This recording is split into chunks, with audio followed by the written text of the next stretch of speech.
20 বছরের পরে আমরা কেমন যেন হঠাৎ করেই বড় হয়ে যাই।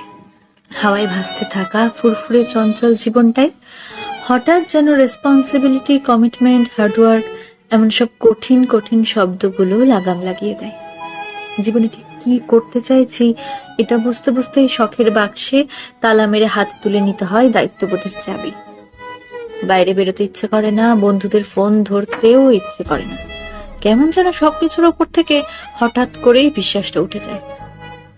সব সময় শান্তি খোঁজার এক আপ্রাণ চেষ্টা চলে মনে। নির্ঘুম রাতের তারারা সাক্ষী থাকে এই গল্পগুলোর।